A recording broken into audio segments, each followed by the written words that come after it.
Hallo liebe Hausbauhelden! In dieser Haustour zeigen wir euch ein super flexibles Fertighaus mit multifunktionalem Wohnkonzept, das als Doppelhaus, Mehrgenerationenhaus oder großes Familienhaus mit einer Einliegerwohnung vorstellbar ist. Das neue Musterhaus Arco von Wolf System im Bauzentrum Poing ist dabei nicht nur architektonisch ein Hingucker, sondern auch von der Bauweise sehr flexibel. Und was es damit alles auf sich hat, das schauen wir uns heute zusammen an. Also kommt mit!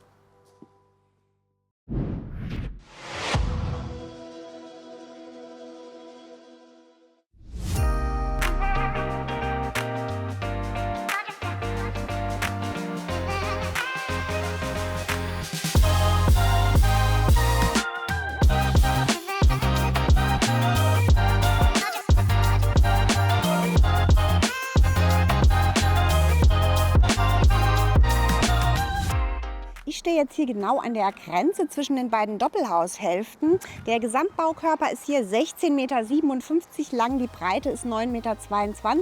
Hier auf der Seite haben wir die etwas schmalere Einheit mit rund 95 Quadratmetern Nutzfläche und auf der anderen Seite die etwas größere, die 133 Quadratmeter Nutzfläche bietet.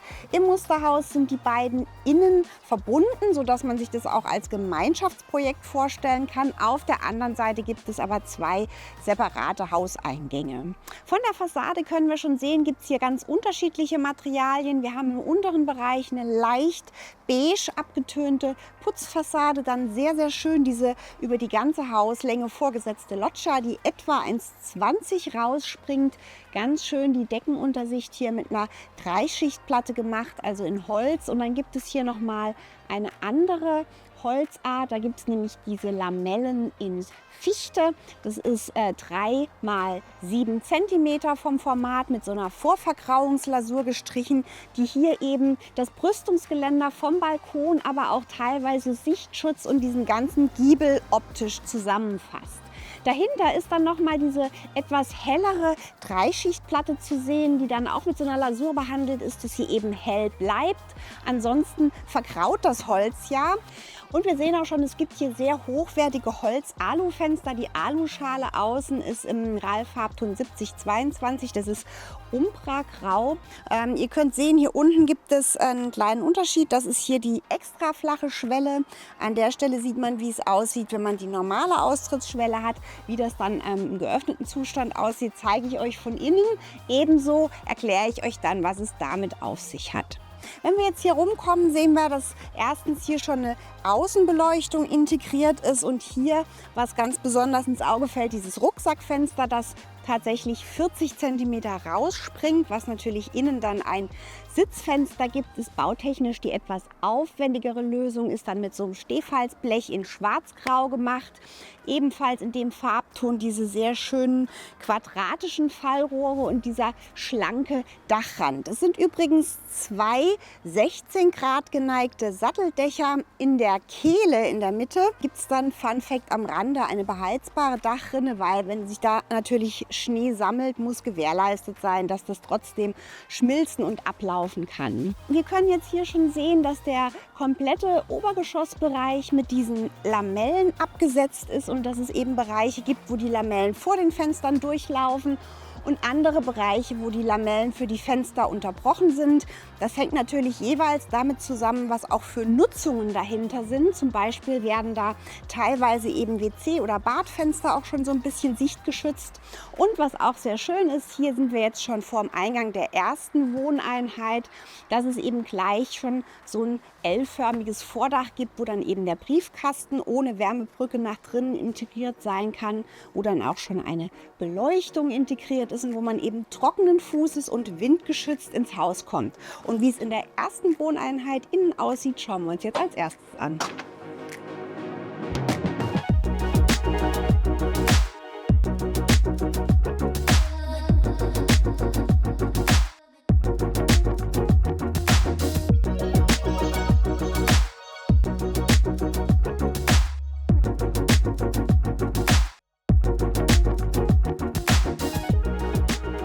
Wir sind jetzt in der Diele von Wohneinheit 1. Das ist die größere mit 133 Quadratmetern und diese Diele hat 7 Quadratmeter. Es gibt hier noch eine Garderobe mit 3,8, das heißt der Eingangsbereich sind insgesamt 10,8 Quadratmeter.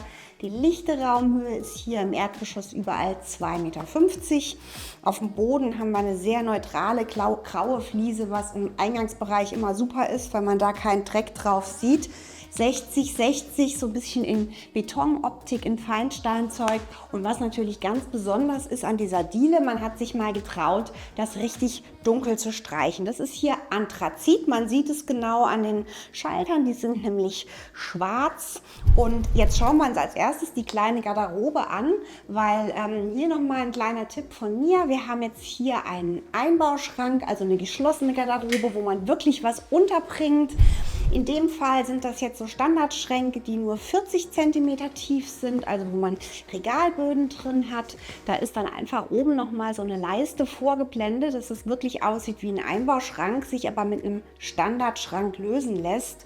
Wenn ihr hier eine Garderobe haben wollt, wo ihr mehr aufhängen könnt als jetzt das bisschen, müsstet ihr die Nische 60 cm tief machen, damit dann da auch wirklich Bügel hängen können. Ansonsten ist es immer sehr schön, dass es hier auf der anderen Seite nochmal eine offene Garderobe gibt für das, was man so täglich schnell braucht. Eine Sitzbank, wo man hier unten drunter eben auch Schuhe unterbringt. Und was ich eine total nette Idee finde, ist, dass man das Parkett aus dem Wohnbereich hier nochmal an der Rückwand hat, in Fischgrät verlegt und dann eben mit so einer Lichtrute dahinter mit so einem LED-Band. Das lässt sich also auch wirklich ganz einfach selber machen. Das Ganze ist Eiche. Zum Parkett sage ich euch noch was, wenn wir nachher in den Wohnbereich kommen. Jetzt gucken wir, weil wir schon hier sind, gerade kurz ins Gäste-WC.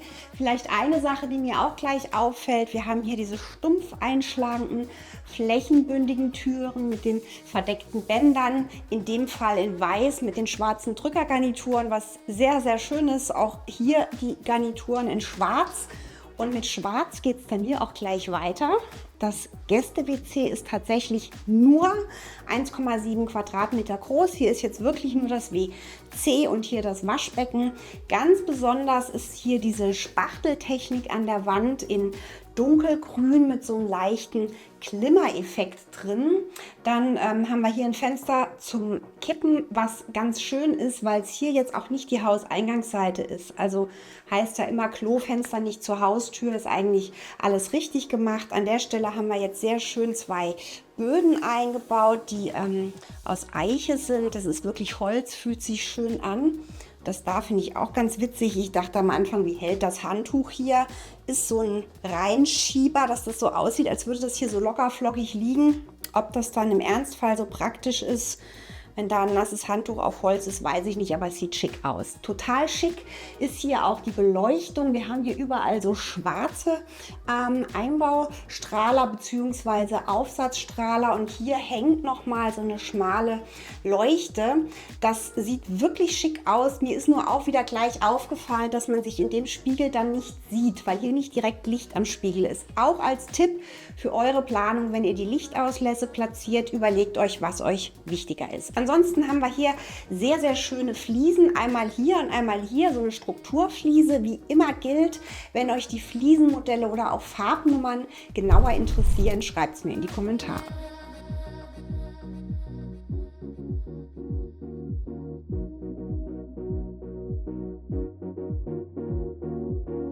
Wir kommen jetzt in den Wohn-Ess-Kochbereichen. An dieser Stelle kann man die besondere Bauweise ganz gut ablesen. Das ist nämlich so, dass das Musterhaus in Modulbauweise errichtet ist. Natürlich kann man so einen Grundriss auch mit normalen Wandelementen erstellen. Aber ihr seht jetzt schon, es gibt hier dieses mittlere Modul. Diese Trennwände sind dann eben relativ dick. Das sind hier 35 cm, weil es eben dann von jedem Modul einmal die Wand ist, die da kommt. Und sehr schön finde ich den Gedanken, das dann jetzt auch mit so einer Lichtleiste hier zu betonen. Die sind sowieso ganz schön, die sind in die Decke eingefräst, haben so ein Teil LEDs, das ist natürlich auch alles dimmbar und dann auch diese Strahler, die man sowohl verschieben kann als auch kippen kann.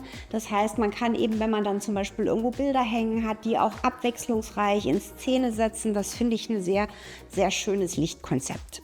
Auf dem Boden haben wir jetzt das eben schon erwähnte Parkett. Das ist Eiche, Schlossdiele nennt sich das, im Fischgrätenmuster verlegt. Das sieht natürlich total edel aus. Und in diesem Fall ist hier auch keine Fußbodenheizung drunter, weil bei den Modulbauten gibt es jetzt keinen klassischen Estrich. Die kommen ja als ganzes Raummodul auf die Baustelle, sondern da hat man eine Deckenheizung drin. Wie gesagt, Bauweise ganz normal im Holzfertigbau wäre auch möglich, aber hier sieht man mal eine ganz andere und spannende Lösung. Hier haben wir eine besondere Treppe, da sage ich euch gleich was dazu, wenn wir hochgehen. Dieser Bereich ist als Flur ausgewiesen, das sind nochmal 6,7 Quadratmeter und jetzt gehen wir erstmal hier um die Ecke. Hier gibt es so eine kleine Wohnnische mit 11,8 Quadratmetern, die jetzt räumlich ganz gut abgegliedert ist durch diese Stützen. Dann haben wir hier so einen Raumteiler, so ein halbhohes Regal, auch nochmal sehr schön in Eiche. Dann diese Lamellen, das ist auch ein Thema, das hier im Haus öfter auftaucht.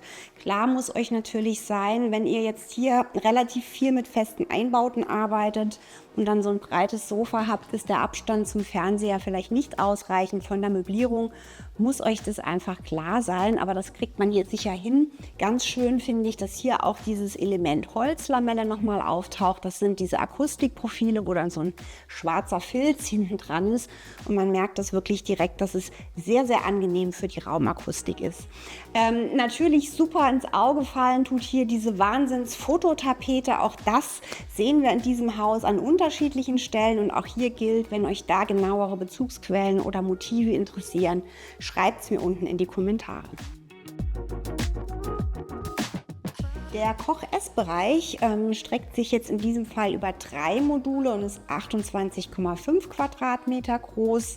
Hier haben wir jetzt den Essplatz mit einem Sitzfenster, das ich euch von außen ja schon gezeigt habe. Es ist jetzt tatsächlich die bautechnisch etwas aufwendigere Konstruktion, dass das Fenster rauskragt und von außen eben auch einen gestalterischen Aspekt hat.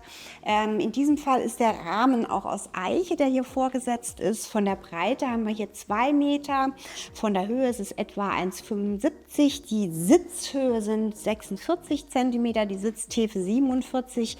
Wenn ihr so ein Sitzfenster planen wollt als Sitzgelegenheit auch für einen Esstisch, das könnte ja jetzt hier ein bisschen anders sein, müsst ihr diese Höhe wirklich bei der Planung ein bisschen im Kopf haben.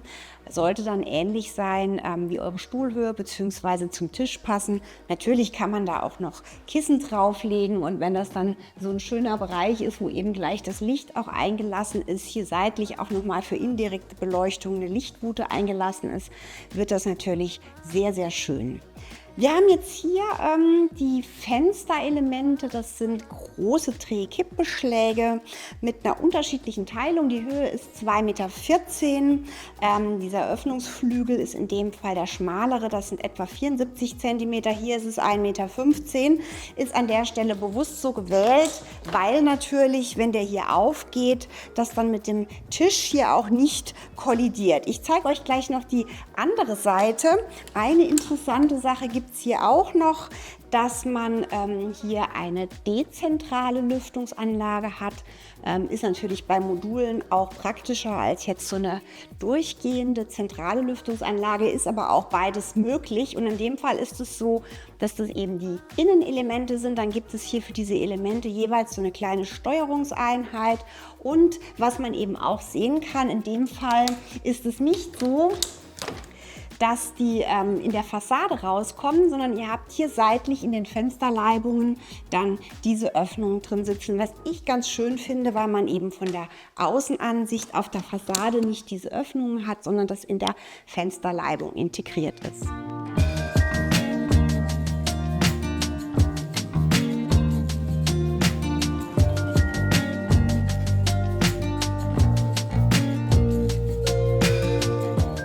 Hier haben wir jetzt die gleiche Fensterteilung, aber zu öffnen ist der größere Flügel. Das ist hier übrigens schon so ein Sicherheitsbeschlag, der sich nicht bewegen lässt, sondern den man nur bewegen kann, wenn er gedrückt ist. Das ist also einbruchschutztechnisch schon mal ganz gut. Und hier ist jetzt dieser große Flügel zu öffnen, 1,15 breit. Hier ist halt auch nichts im Weg an der Stelle. Und dann ist da natürlich auch die extra flache Schwelle verbaut, die bautechnisch natürlich immer ein Extra ist. Und dann habt ihr hier wirklich einen gut barrierefreien Ausgang. Sinnvoll ist in dem Fall diese feststehende Balkongeschichte da oben drüber. Das ist 1,20, die das Ganze auskragt. Das heißt, ihr habt hier erstens diese großen Scheiben vor der hochstehenden Sommersonne geschützt, vor der Hitze. Dann habt ihr natürlich einen Schlagregenschutz für die Scheibe und vor allem eben auch für die extra flache Schwelle, wenn dahinter direkt das Parkett anschließt. Das ist also wirklich eine gute Lösung. Wir kommen jetzt weiter in den Kochbereich. Diese Nische ist jetzt nicht besonders groß. Man hat sich jetzt hier entschieden, diese Modulkante als Grenze zu nehmen. Aber natürlich wäre das auch möglich, hier diesen Küchenblock noch ein bisschen weiter rauszuziehen, diesen Raum noch ein bisschen zu nutzen. Dieser Block ist jetzt 1,80 x 75. Das ist jetzt also nicht wahnsinnig viel Arbeitsfläche. Im Musterhaus natürlich alles wunderbar. Und ich persönlich finde es sehr, sehr schön, mit Blick nach draußen hier zu stehen. Also, dass das jetzt bewusst so orientiert ist und eben nicht nach da. Aber auch das wäre natürlich möglich.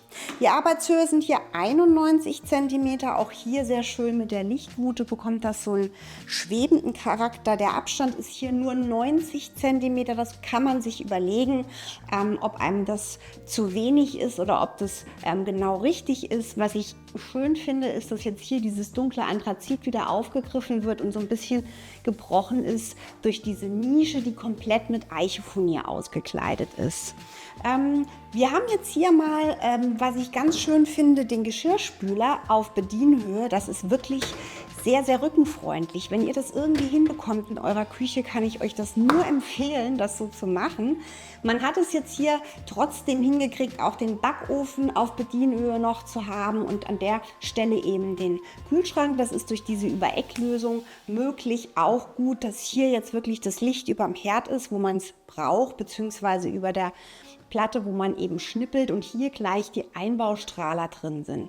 Wir haben jetzt hier auch tatsächlich die Steckdosen in ausreichender Zahl vorhanden. Hier 3, hier 2, dann sind es da hinten nochmal 3, sodass man auch Kaffeemaschine und alles hier wirklich unterbekommt. Und der ein oder andere wird sich vielleicht fragen, warum es jetzt hier offen ist. Das ist jetzt im Musterhaus die Verbindung in die zweite Wohneinheit, die wir uns natürlich nachher von außen dann auch anschauen.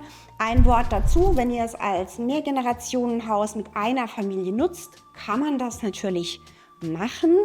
Wenn ihr jetzt da eine getrennte Wohneinheit haben wollen würde, zum Beispiel auch eine Einliegerwohnung und das Ganze auch richtig abgetrennt sein muss, wäre das natürlich an der Stelle nicht möglich mit Verbindungstür.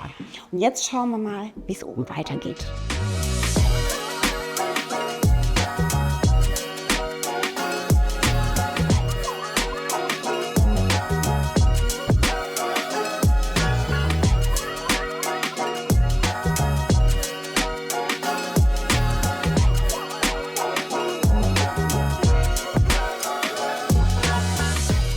Diese wunderschöne Eichentreppe ist eine Sonderanfertigung hier für das Musterhaus vom Kooperationspartner des Hausherstellers.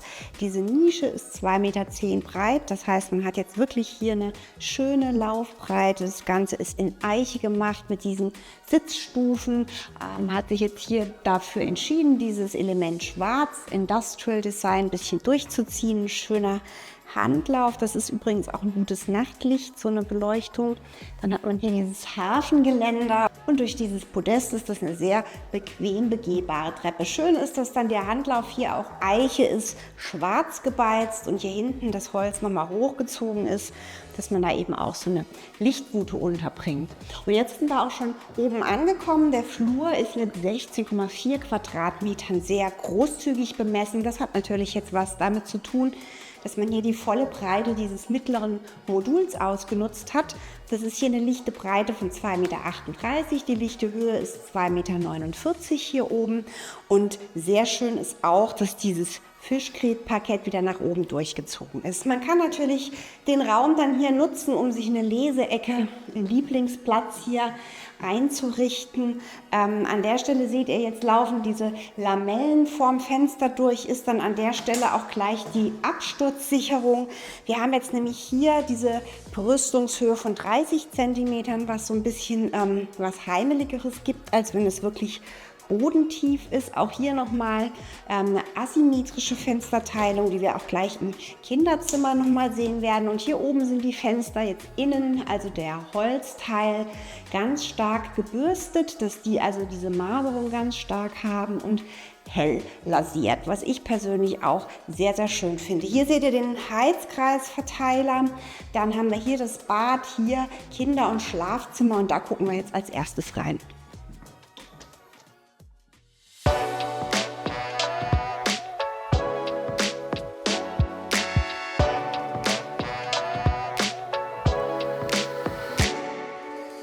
Das Kinderzimmer ist jetzt 12 Quadratmeter groß. Hier haben wir jetzt einen Teppichboden drin in einem schönen, beruhigenden Grünton. Hier ist jetzt nochmal das gleiche Fenster. Die Maße hatte ich euch eben nicht gesagt. 30 cm Brüstung. Das Fenster ist 1,80 hoch.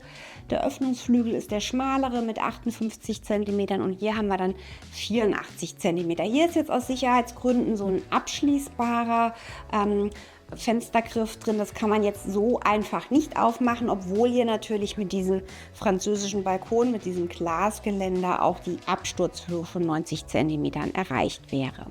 Da haben wir dann jetzt nochmal ein bodentiefes Element, das ließe sich sogar öffnen, weil hier laufen ja wieder die Holzlamellen durch. Bei so einem kleinen Zimmer müsst ihr euch wirklich überlegen, wo habt ihr Fenster, dass es eben auch noch möblierbar ist. Man bräuchte ja hier auch noch einen Schrank. Da müsste man dann halt schauen, dass vielleicht da nicht gerade der Rauchmelder sitzt und natürlich auch eine Nische für einen vernünftigen Schreibtisch. Sehr schön gelöst ist jetzt hier das mal der Teil, der fürs Bett abgetrennt ist, so dunkel gestrichen ist, wirklich in einem dunklen Grau. Da hinten sind auch neben dem Bett direkt 2 Steckdosen und 2 Ladebuchsen eingelassen ins Regal und dadurch bekommt dieser Schlafbereich nochmal so was ganz Geborgenes für sich. Das Elternschlafzimmer liegt hier nebenan, ist von der Grundfläche genauso groß wie das Kinderzimmer, nämlich 12,5 Quadratmeter. Allerdings haben wir hier noch eine Ankleide integriert. Sehr schön ist jetzt, dass es an der Stelle, wo es den Schminktisch hat, auch wirklich eine Menge Lichtauslässe gibt. Im Kinderzimmer gab es nur einen in der Mitte. Das ist eigentlich zu wenig für eine Beleuchtung. Hier hat man sich das jetzt wirklich so gegönnt, dass man hier auch einen Spiegel hat, wo man richtig gut Licht hat und viel Tageslicht ist hier oben auch gegeben. Wir haben jetzt hier nochmal ein Fensterelement, das eine andere Breite hat, also von der Breite einmal 1,10 und dieser Öffnungsflügel 77 cm. Ihr könnt sehen, dass auch hier oben diese dezentralen Lüfter drin sind mit der jeweiligen Steuereinheit und wer sich fragt, was das da oben für ein Böppel überm Fenster ist, das ist die Einhängung für die Notkurbel für den zweiten Rettungsweg, denn das ist ja immer notwendig im Haus. Wir schauen jetzt einmal noch kurz auf den Balkon und in die Ankleide, das machen wir gerade zuerst. Die hat nochmal 5 Quadratmeter und da ist es jetzt eben so, auch hier das mittlere Modul 2,38 Meter, das heißt, es passen halt jetzt genau keine 5 Elemente da rein. Das ist immer so mit der Möblierbarkeit von einer Ankleide, muss man sich das ein bisschen überlegen. Ist natürlich schön, dass es hier nochmal eine Tür nach draußen auf dem Balkon gibt, aber wenn man jetzt hier ein Brüstungsfenster hätte, könnte man hier eben auch vollflächig nochmal eine 40 cm tiefe Kommode hinstellen. Da würde man eben auch nochmal ein bisschen mehr unterbringen. Wir gehen jetzt hier mal durch die schmale Tür nach draußen. Das ist nämlich ein sehr schöner Balkon. Der Balkon ist belegt mit unbehandelter Lärche, die so geriffelt ist, dann wird es auch nicht rutschig. Und jetzt ist natürlich diese Lamellenlösung wirklich gut zu verstehen. Diese schlichte Fichte-Lamelle mit dieser Vergrauungslasur bildet natürlich jetzt hier gleich das Brüstungsgeländer. Man hat hier ein bisschen einen Sichtschutz. Das Ganze war ja von der Ausgrabung 1,20 breit. Das darf natürlich auch gern noch ein bisschen mehr sein, wenn man den Balkon wirklich nutzen will. Und was ich sehr schön finde, ist, dass das Ganze hier jetzt mit einer 3-Schichtplatte gemacht ist in der Fassade. Die ist nochmal so ein bisschen lasiert, dass die den Holzton behält als Kontrast zu dieser vorvergrauten Lamelle. Und die ist natürlich jetzt hier auch geschützt durch diese zweite Ebene, sodass man das hier also auch sehr gut mit dem Holz machen kann.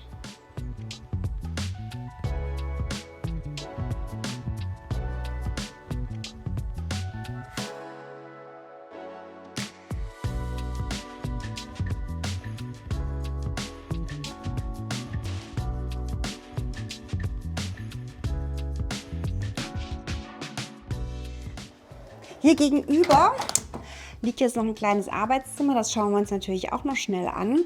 Das ist mit 10,5 Quadratmetern etwas kleiner, könnte natürlich auch ein zweites Kinderzimmer sein. Damit es dann keinen Streit gibt, hat man hier den Vorteil, dass man Zugang zum Balkon hat. Der letzte Raum hier im Obergeschoss ist das Familienbad mit 18 Quadratmetern, wirklich großzügig bemessen. Und das sehen wir hier. Was natürlich als allererstes ins Auge fällt, sind diese Wahnsinns-Riesenfliesen. Die sind jetzt hier die größte ungeschnittene Fliese, 2,15 mal 1,55. Hier in der Dusche hat man ganz fugenlose Lösungen mit dem raumhochgefliesten. Da ist dann eine Fliese also praktisch knapp 2,50 Meter hoch. Das ist natürlich super edel und super teuer, aber kann man natürlich machen. Wir haben jetzt hier sogar den Waschtisch in der Optik wie die Fliese. Das sieht natürlich auch super edel aus. Ich weiß tatsächlich nicht, wie praktisch das ist mit diesem Waschbecken, wenn einem da irgendwie ein Haarspänkchen reinfällt, aber wahrscheinlich gibt es dafür eine Lösung. Sehr schön ist, dass man sich jetzt hier für diesen hellen Natursteinton dann auch statt schwarzer diese Kupfer- oder bronzefarbenen Armaturen gegönnt hat und natürlich auch dieser große Spiegel, der dann hier schon gleich integriert ist. Auch was das Licht angeht, ist alles richtig gemacht. Hier gibt es 2 Steckdosen, dürfte es bei einem Doppelwaschtisch auf der anderen Seite gerne auch nochmal 2 geben. Und ein besonderes Highlight ist natürlich diese Riesendusche, 1 mal 1 Meter, ist dann durchgefliest. Auch dieser Ablauf sehr schön integriert. Da gibt es ja unterschiedliche Möglichkeiten, das Gefälle herzustellen und die Abdeckung von diesem Siphon zu machen. Dann hat man sich ganz edel hier für die Unterputzarmaturen mit dem großen Regenduschkopf entschieden und auch eben hier nochmal ein Licht drin. Und auf der anderen Seite diese Vorwandinstallation davor gesetzt. Das haben wir hier Brüstung 95 cm. Ist dann auch wirklich sehr sinnvoll, dass der Öffnungsflügel direkt am WC ist. Hier hat man jetzt auch diese Lamellen von der Fassade davor. Das gibt von außen wirklich Sichtschutz hier rein. Macht echt Sinn an der Stelle. Rausgucken kann man aber trotzdem sehr gut. Schön ist, dass hier auch nochmal diese Eichellamelle mit der Filzunterlage zum Einsatz kommt. Gerade im Bad, wo man viele Fliesen hat, ist es für die Akustik sehr angenehm. Dann kann man da natürlich auch schön Licht integrieren und diese halb freistehende Wanne, die übrigens auch nicht rein weiß, sondern leicht beige abgetönt ist. Und jetzt schauen wir uns unten noch den Technikraum an und sausen nochmal in die zweite Wohneinheit.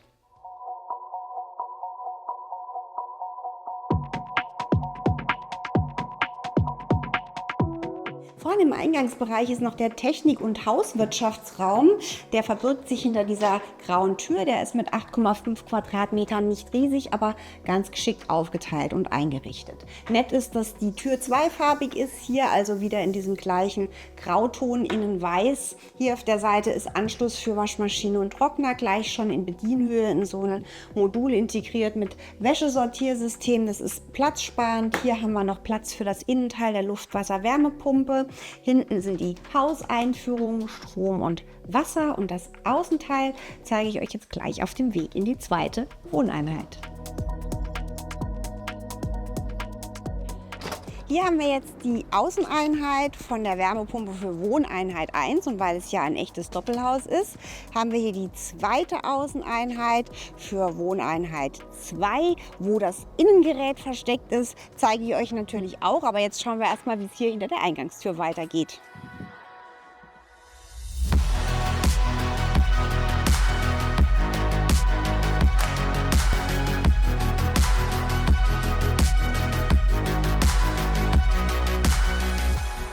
Wir sind jetzt in der kleineren Wohneinheit, die etwa 95 Quadratmeter Nutzfläche bietet, etwas preisbewusster ausgestattet ist und die Diele ist dann jetzt hier auch nur 3,7 Quadratmeter groß.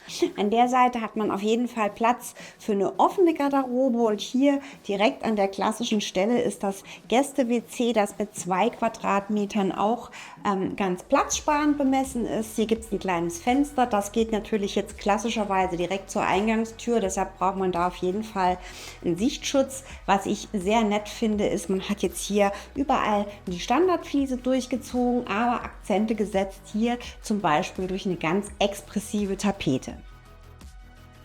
Von der Diele geht es direkt an den großen offenen Wohn-Ess-Kochbereich. Hier hat man jetzt nochmal so eine Glasschiebetür drin, sodass man den Windfang theoretisch eben auch abtrennen könnte, weil natürlich jetzt ein normaler Türflügel an der Stelle stören würde. Hier haben wir jetzt insgesamt, wie gesagt, 42 Quadratmeter. Hier ist die Küche. Wie gesagt, die Küchen werden nicht mitbemustert beim Haushersteller, sondern da kann man sich ganz individuell das ausstatten. Hier haben wir jetzt ein sehr großes Element, das viel Tageslicht in die Küche bringt. An der Stelle ist jetzt der französische Balkon davor, weil jetzt hier kein Austritt, keine Terrasse ist. Das lässt sich natürlich auch anders lösen. Hier seht ihr jetzt nochmal diese Säule, die natürlich jetzt wieder diesen Modulgedanken geschuldet ist. Hier haben wir dann auch natürlich eine Fuge im Fußboden, wo man das nochmal ganz gut sieht. Und dahinter ist dann Platz für den Wohnbereich. Hier ist es so, dass die Säule diesen Raum ganz schön gliedert und eben auch so ein bisschen die einzelnen Bereiche markiert. Diese Geheimtür hier unter der Treppe führt dann in den kleinen Mini-Technikraum. Hier ist also genau Platz, um das Innengerät der Luftwasser-Wärmepumpe aufzustellen. Und wo Waschmaschine und Trockner versteckt sind, das zeige ich euch jetzt, wenn wir hochgehen.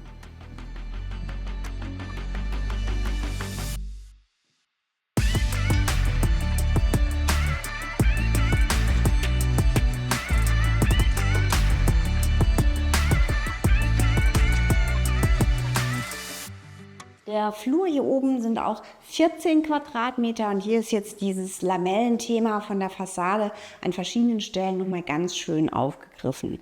Einmal wird hier so ein bisschen ein Arbeitsbereich abgetrennt, der durch diesen ganz dunkelgrünen Farbton auch nochmal abgesetzt ist und das ist wirklich ein sehr, sehr schöner, gemütlicher Ort. Diese Fenster hinter mir, diese Fensterteilung kennen wir ja schon aus der anderen Wohneinheit und hier haben wir jetzt 2 gleich große Zimmer, einmal ein Schlafzimmer und einmal ein Kinderzimmer, die jeweils 12 Quadratmeter groß sind. Auch hier kann man jetzt sehen, dass es mit dieser Lamellenfassade ein total schönes Lichtspiel in dem Zimmer gibt. Hier ist jetzt keine separate Ankleide, sondern einfach eine vernünftige Schranknische, wo dann eben auch alles unterzubringen ist und ansonsten ein Bett mit dieser sehr schönen, beruhigenden Waldmotiv Fototapete. Wir schauen direkt nebenan in das Kinderzimmer, das mit ebenfalls 12 Quadratmetern auch sehr schön ist, weil es nochmal eine andere Fensteraufteilung hat. Also die Proportion ist ähnlich, aber hier hat man jetzt eben nochmal diese 30 Zentimeter Brüstung. Auch dieses Zimmer bekommt durch die Fototapete unheimlich viel Wohnlichkeit und hier ist dann auf jeden Fall auch genug Platz für eine Möblierung mit Schrank und Schreibtisch. Und jetzt schauen wir uns hier oben noch das Familienbad an.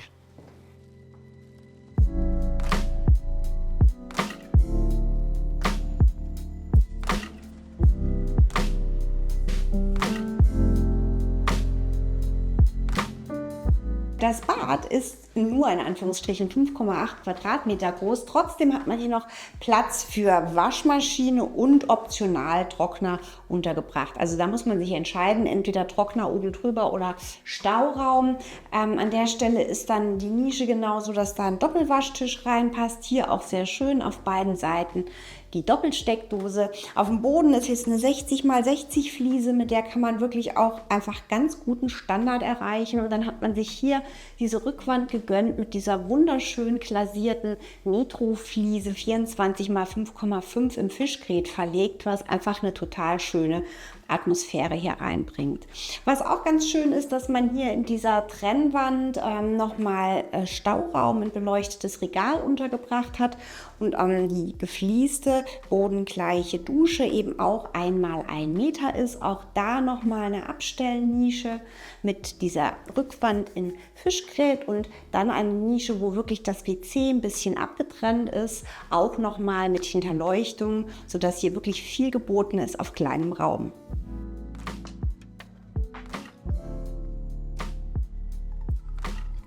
Jetzt haben wir alle Zimmer und beide Wohneinheiten im Musterhaus Arco gesehen. Wie immer gilt, wenn ihr euch die Grundrisse und mögliche Varianten anschauen wollt, habe ich euch unten einen Link in unsere Hausdatenbank gesetzt.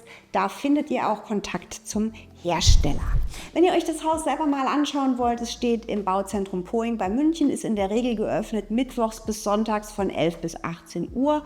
Oder nach Vereinbarung.